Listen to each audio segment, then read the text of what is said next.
the phones are there, the screens are there to corroborate that, instead of giving a different message, not showing those graphic images and warning parents and children not to watch this stuff online. Surely that would be the message to go out. Correct, but when we were speaking about doing this interview not long ago, and I emailed you some images that were very graphic and very disturbing, and they came from one of the most popular sexuality education books for kids. And I wanted to show them on this interview, and you said no, you can't show those images. Now, isn't that the most shocking thing of all, that material created by educators, so-called educators, who are in our schools and in our homes, and parents are led to believe that this is wonderful for kids to see. Well, you remember the kinds of things that I sent you. They were very, very graphic. Yes. Like a manual of how to. Yeah. I'm sorry? It's like giving kids a manual on how to be so liberal, and that it's okay and anything goes. And here are the instructions, here's how you can do it. And then once you've seen something, our sense of vision is different than hearing, or if you read something. Vision, you get that image, you can never erase it. And so this is a process, again, of chipping away at a child's innocence and chipping away at their sense of embarrassment, and which are precious things that we should be protecting. A child has, in child development, we learn about all the challenges that children face, and just the normal challenges to learn how to walk and talk and use the bathroom and get along with their siblings and with friends, and deal with parents who say no, you can't touch this, you can't have this, with their own urges.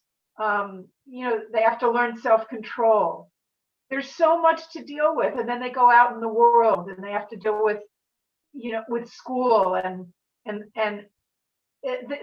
those are normal challenges. What about the challenges of family problems and parents who might have substance abuse issues and COVID, and everyone has a mask? I mean, there's so many challenges that children have, and what we're doing with sexuality education is putting on them a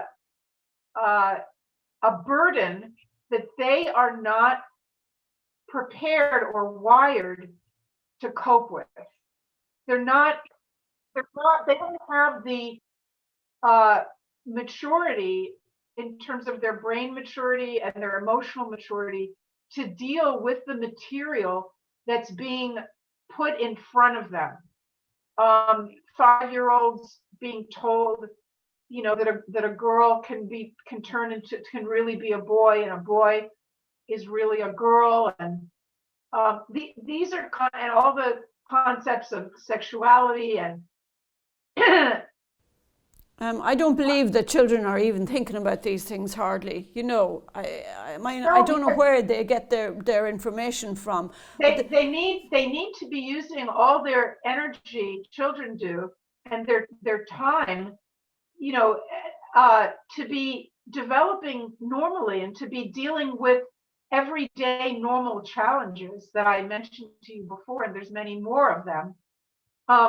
What about a child, a special needs child? What about a child who has challenges in development, like being on the autism spectrum, and has to deal with not understanding social cues and not being able to communicate their needs? Children like that are at increased risk, and you're going to throw all this stuff at them at an immature, at an early age, it's simply wrong. It's simply, this is a war. Yes, just to tell you, there was a case recently in England, the Kira Bell case, where at 16 she was given hormone drugs to try I know about it, yeah. yes. So she won her case, where they ruled that a 16-year-old was not capable of making a life-changing decision like that.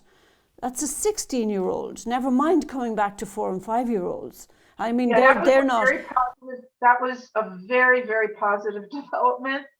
And everyone that's fighting this war for children was pleased with that ruling. Unfortunately, in other places, in Canada, there's a law that's up right now, legislation that will make it legal to remove kids from a family that refuses to honor a child's wish to be called by opposite sex pronouns.